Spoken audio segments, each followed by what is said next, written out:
Hello friends, this is David Morrow. I am a Lyft only driver currently in the Portland, Oregon area, and just doing a follow-up video to my time. I've been doing this for about 4 or 5 weeks, and just want to let you know kind of in reality what to expect if you're new, or if you're not new, what I'm doing, and maybe give me some advice on how to improve. Always looking to improve. So the first thing I want to say is I've been trying to apply with Uber, and they have not approved me yet. It's been over 5 weeks. I even got the same background check back from Postmates, and Uber's still not getting their act together. I don't know what the problem is. I've gone down there many times. They say, yeah, we'll give you a call back. Oh, no, we won't give you a call. We'll email you personally once we find out. Can't get a hold of anybody. Customer service at Uber/Checker really blows. I mean, for being a technology company, they just suck. No phone calls, no pick up the phone and go, hey, what's the problem here? So anyways, Uber sucks. Brings me another thing to talk about. Okay, so I put a lot of hours in. My situation is I'm an insurance agent kind of by day, and then a Lyft driver by day/night, morning. Long story short is I've been doing this full time to pay back some bills that I owe. I put in about 12 to 14 hours a day, trying to still figure out what the right schedule is, morning, afternoon, or even morning, late morning, however you want to call it. So I've been averaging take home about $1,100 a week, and that is about 80 hours in a week. So it's a long week, and that's 7 days a week. I did take one day off to go out to the beach with my family. So my advice in starting up: first of all, figure out how much you really want to make and how much time you want to put into this. Especially if you're Lyft only. If I had Uber, I think I'd be much busier. There are going to be dead times, which usually occur roughly between, I'd say, 1 o'clock and 3, 4 o'clock. And then it picks up usually by rush hour, and then it kind of dies down for a few hours depending on the day. Yesterday, Tuesday, was terribly slow. Oh my god, it was like the slowest day ever. I made like $150. It was just terrible. But we'll get to that in a second. So the hot spots. Well, you know, Portland, I don't have any diagram or like that. I'm not that advanced where I could show you the map of Portland. But if you pull up your Lyft app and open up, you can see. So the first thing obviously is going to be downtown. Anywhere downtown you should be okay. I would recommend staying by the bars or by the hotels. Other than that, the Alphabet District, kind of by 23rd, by where the Timbers play, up there is good. You'll see a lot of surge there. Alberta area and the east side of Portland, like Hawthorne and Division. Those are the hot spots. And then, of course, if there is an event going, like at the Moda Center, for example, that's going to be really hot. But if you hang out in those areas, you definitely, especially in the evening, you will get some calls. And a lot of people take rides around there. So, now another thing that's kind of overlooked that doesn't surge much, but is the west side, like in Beaverton, in Hillsborough. You know, it's not going to surge. You're not going to see a lot of like action too much, but I'm sure if you stay out there, you definitely will get calls. There's good news and bad news to that. You'll have to drive a little bit farther to get to your pickup, but the pickups will be longer usually. So it's kind of the give and take on that. So like I said, I make about here's something that I'm really mad about Lyft. And Lyft, if you're watching, please fix it. So I've been doing this for over a month, about 6 weeks, okay, maybe 7. And I saw an ad that you can make up to $1,500 a week. You Lyft. First of all, Lyft, I don't understand if that is the fare or the net, because working 80 hours and trying to manipulate and be most efficient with my time, I'm not making $1,500 a week on Lyft only. I also do Amazon delivery, and maybe combined with Amazon delivery and this, I make $1,500, but not by Lyft all by itself. You're gonna have to get lucky to do that. You have to get some really long rides and some surge rides, which gets me to the next point. Surge is kind of overrated. You're not gonna get a lot of surge rides. I mean, you could be in a red area and they'll take you somewhere else out of surge.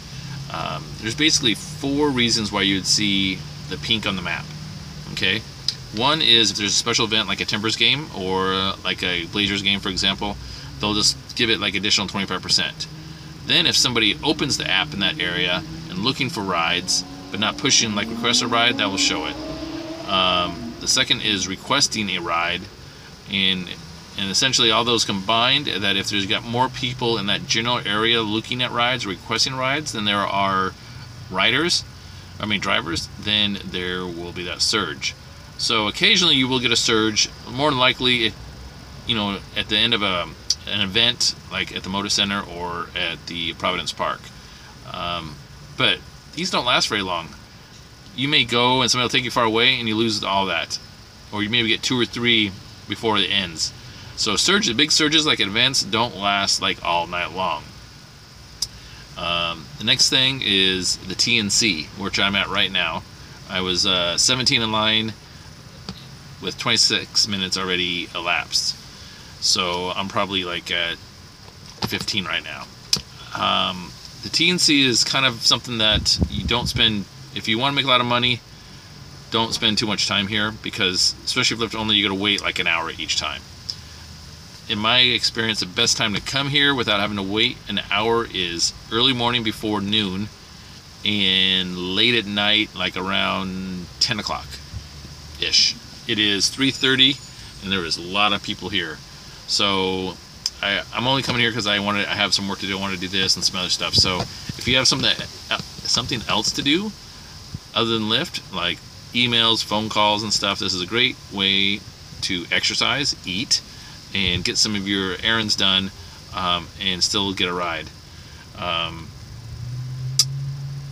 What kind of riders have I gotten? All my riders have been really good. I've done, oh my gosh, 600 rides or so in about a month.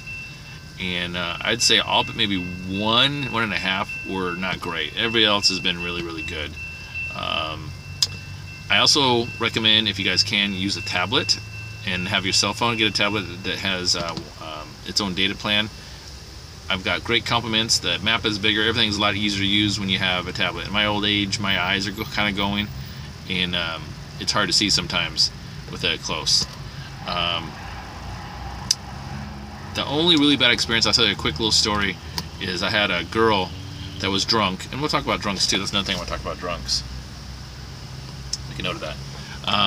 Had a girl that was already drunk at her house in what would be northwest Portland, and she was going to a bar.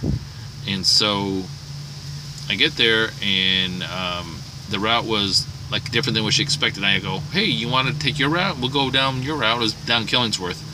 She goes, no, your route's fine. And so it went from downhill from there. She lost her keys on the side of my car. She was texting. I don't know what she's texting about. I'm assuming she was texting that, hey, this Lyft driver sucks. We get there, didn't make any wrong turns, got there really fast, and she wanted a receipt. I'm like, receipt will be under your phone. It's all electronic. She goes, okay, well, I'm going to report this. Okay, fine, whatever. I didn't do anything wrong. Slams the door, then walks across the street and yells at me and says, you're the worst Lyft driver ever. So my advice to you is, if somebody wants to go a different direction, which I always say, hey, if you have a better direction, let me know. They're boss. Take it. Using GPS solely to get to one place, you kind of got to plan your route and see if that's really it may be the fastest way, but it's not going to be the most direct way. And sometimes taking the most direct way, like not taking all the side streets, is better. It may be slower, but it may be better. Excuse me. So definitely keep that in mind. Always see if the rider has a choice in route. Tips. That's probably the best thing I like about Lyft so far, is that the option to tip, and that far surpasses Uber. I probably make $150 in tips a week, and so that's really, really good. So that's probably the best thing about Lyft for sure. Drunks. I've been doing some late night shifts, Friday and Saturday, getting home like about 3-4 in the morning. And actually, you know what? In my short experience, I haven't had any really bad drunks except for that one girl. Usually they're not really, really, really, really drunk where they can't even sit up. there'll be some occasions they are, but they're just usually people who are intoxicated or have been drinking, having a good time, and they don't want to drive because they don't want to get DUI, which I really appreciate that. So always have barf bags, which I'll show you one real quick. I got this on Amazon. They were like $6 for like a dozen, something like that. I did have one drunk girl who was at the beer fest, drank too much there and went out to dinner after that, and the food didn't mix and she threw up. But she was fine. She was, not like, she was like that. She was like, oh, I'm not feeling too good. My stomach hurts. And she gave her a barf bag and she threw up. So, very thankful. I guess the only thing is to maximize your Lyft payout is you gotta, one, see if you can get some long runs. Try to get as many long runs as you can.